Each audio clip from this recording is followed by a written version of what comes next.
Hi everyone, you're welcome back to my YouTube channel. My name is Nancy, and if this is your first time coming across my channel, please subscribe and also turn on your notification bell so you'll be the first to be notified when I upload new tutorials. In today's class, we're going to be learning how to make this reversible underbust corset. So if this is something you're interested in learning, keep on watching and let's get started. So guys, this is my pattern paper and I've gone ahead to draw the starting line, which is also called the shoulder line. Now from the shoulder line, I marked my bust point, which is 9.5, my under bust, which is 13, the waist, which is 15.5, and the full length of the blouse, which is 22 inches. After this, I'll go ahead to mark a standard neck measurement. So from the shoulder, I'm going to be marking 3 inches for the neck width and then 3 inches for the neck depth to connect both points together with my curved ruler. So the neckline isn't useful for the style we are trying to recreate, but I'm only using this as a guide for you to understand the pattern paper. Now from the center of the shoulder line here, I'm going to place my tape measure to mark my shoulder measurement divided by 2, and on this point here I'll go down to mark 1 inch, which I'll then connect to the neck width, and this would form the shoulder slope. So now from the shoulder slope, I'm going to place the tape measure to mark the armhole depth. So after this, I'll go ahead to draw a straight line across this new point I marked, and this line will be labeled as the chest line. So now I'm going to connect the shoulder slope to meet the chest line using a straight line. On the armhole depth, I'll place my tape measure to mark the midpoint. And on the chest line, I'll place my bust measurement divided by 4. Now I'll be connecting the shoulder slope to meet the midpoint of the armhole and then finally join it to meet the bust measurements I marked on the chest line, and this would form my armhole curve. Now to mark the dots, I would place my nipple to nipple measurement divided by 2 on the bust point line. I would also place the measurement on the under bust line, the waist line, and the hip line. Now I'll go ahead to draw a straight line across all these points I marked. So once you are done with this, on the waistline, you are going to mark half of an inch on both sides of this straight line.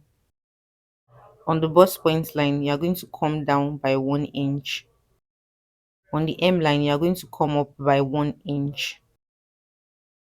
So once you are done with this, you are going to go ahead to connect all the 4 points together, just like you see me doing. So this is basically how the dart should be. Since I've already marked my bust measurement on the chest line, now I would focus on the waistline to mark my waist measurement divided by 4. Now for the dart intake here, which is 1 inch, I'll replace it by the side.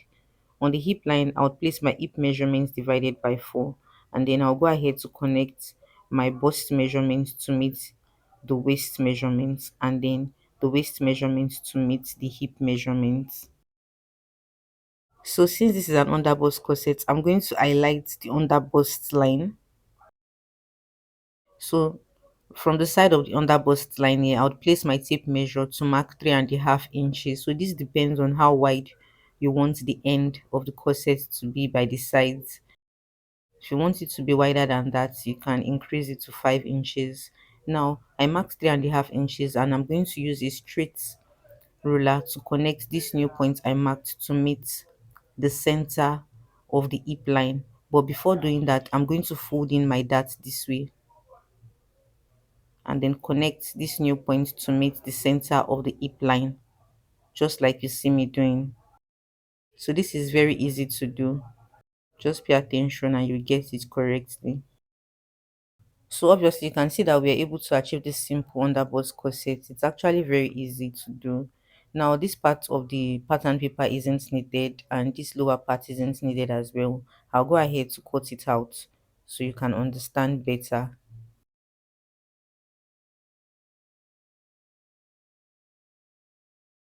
So now once you've been able to cut this out, the next thing to do is to fold in the dart this way and use the sellotape to hold it. So the purpose of doing this is to prevent the actual fabric from having a joining. So I noticed that the bottom is not equal, so I went ahead to just trim out the excess at the bottom. Alright, so this is basically the pattern. Now I'm going to be placing this on my actual fabric to cut out. So the name of this black fabric is called a doll face bridal satin. I folded this fabric into two, and then I'll go ahead to place my pattern paper directly on the fabric. So I'm placing the center of the pattern paper on the center fold of the bridal satin. Now I'll go ahead to add stitching allowances to the sides. At the top here, I'm going to add just half of an inch stitching allowance. At the bottom, I'm also going to be adding half of an inch stitching allowance. And on the side, I'll be adding just 1 inch stitching allowance. So I started to use a bridal satin because it's a reversible under bust corset. Like I can decide to use this black fabric as the front of my corset, or decide to use the flower fabric that I'm about to show you as the front of my under bust corset. So this is an African print fabric. All I did was just to place the black fabric on it to cut out exactly the same shape. Now I went ahead to place a paper stay on the wrong side of both pieces, and then I'll place the right side of both pieces on each other. After this, I'll head over to the sewing machine to make a stitch of half of an inch at the top here. So after stitching, you're going to open up the fabric this way to place the wrong side on each other, just like I've done here. Now I'm going to use my iron to iron the fabric properly, and then the next thing I'm going to do is to trim out any excesses by the side. Once this is done, this black fabric is actually what I'm going to focus more on, because it has to be very neat since the stitches will be showing directly on it. So I'm going to go ahead to fold the edges by half of an inch like I've done here, the triangular edges by half of an inch, and then I'll do the same thing on the African print fabric. I'll be folding the edges in by half of an inch, just like I did for the black fabric as well.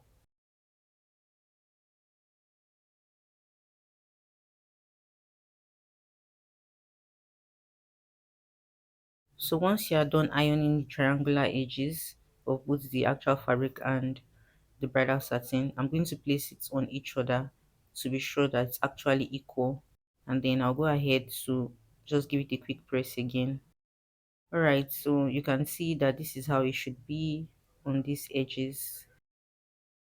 So guys, the next thing we need to do is to mark the lines to which would be making our stitches. So I'm going to flip this to the plain fabric, and then using the sharp edge at the bottom as a guide, I'll be marking the midpoint at the top here. That's the center point of the underbust. Now from this point, I would mark 2 inches distance from each other, and on this side I'll be marking 2 inches distance from each other. So you'll be having about 7 points. But if you're a plus size person, you'll be having more than 7 points. Now the next thing I'm going to do now is to bring my boning to measure the width. So this is quarter of an inch. So this simply means that I'll be making a spacing of 3/4 of an inch so that the boning would be able to pass into that opening. So now what I'm going to do is use my tape measure to divide that 3/4 of an inch into two. Then I'll place that center point on the point I marked to mark 3/4 of an inch from both sides this way. So this is me marking 3/4 of an inch using the center point as a guide, and I'll do the same thing on the other side as well. The distance between the 2 points, that's the first and the last point, is 3/4 of an inch. Now once I've done that, I'll go ahead to draw straight lines across the first and the last point, just like you see me doing. The first and the last point all the way to the bottom.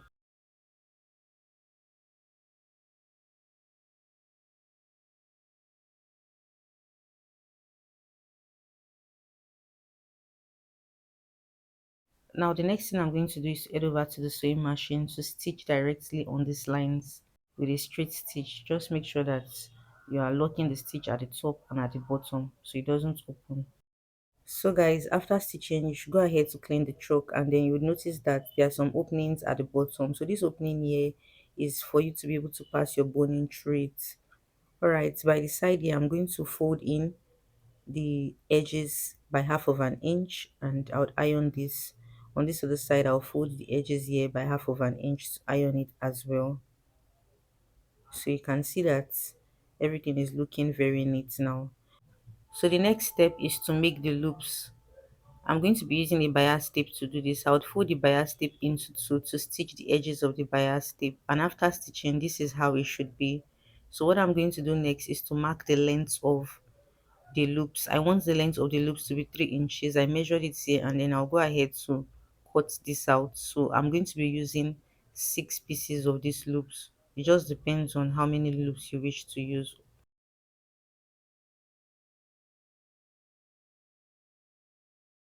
So to place the loops, I'm going to fold the loop into two. To place the first one at the top here, I would use my pin to hold this together. Now I'm going to place the second loop at the end. Then I would be marking the midpoints of this part to place the third loop.